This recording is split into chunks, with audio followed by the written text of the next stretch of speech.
waxaa nimankii nabadiidka argagixisada lagu soo weeraray degmada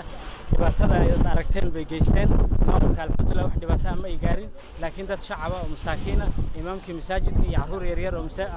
dugsi dhiganaysay yay baabi'iyeen dadkii shacabka ah dariska ah degmada agagaarkeeda deganaana dhibaato badan baa ka soo gaartay ilaahay wixii ay nala damacsanaayeen uma yeelin uu naga badbaadiyay alxamdulillah sidaasaan mar walba ugu hortageynaa degmada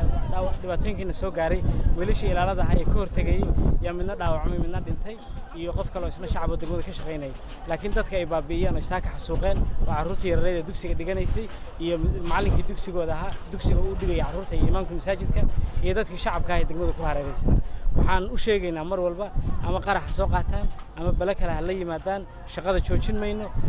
waxay rabaan inaanu baqno oo ka cararno ka baqi mayno ka carari mayno waan u soo bareernay dalkan annaga iskala meelna ugama soconno maasintii waxaan ku soo dhaweynaa wayna ilaahay raajicuun sida gudoomiyaha degmadu noo sheegay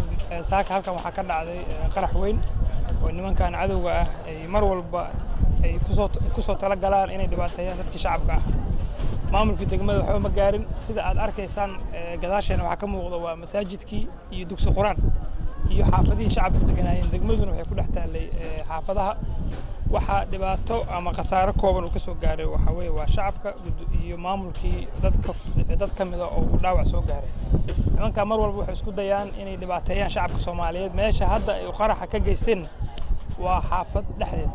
oo iyo meel dugsi quraan oo caruurtii quraanka lagu barayo waxay muuqata inaysan diin u socon waxay muuqata inay u socdaan inay dhibaateeyaan shacabka Soomaaliyeed ama dugsi quraan ha joogan ama xaafad ha joogan ama maamul ha u shaqeeyaan inaysan u kala soconeen waxaan shacabka xaafadan degan ama guud ahaan ummadda Soomaaliyeed uga tacsiyeenaynaa khasaaraha ilaahay waa noo yasiray sida ayagu ay ku soo tala galeen in khasaaruhu uga bato waxba kuma noqon tiradu aad u yar tahay dadka halkan wax ku gaareen iyo askartii meesha ilaalinaysay إن شاء الله دعوة هالكن دتك شعب هالكن دعوة كسو جارينا أنا مامور قبل كي فحير فدرال بوالة تعالى إنه وحي عن عقب كرنا دو الله يدمو تبقى يعني وحنكسو شيء دونا مركا عن نسبة هذا يسوى حقيقي جنة خسارة جود لكن خسارة أدو ويري هاي نمبر أدو يروي هذا أنا ما سنتي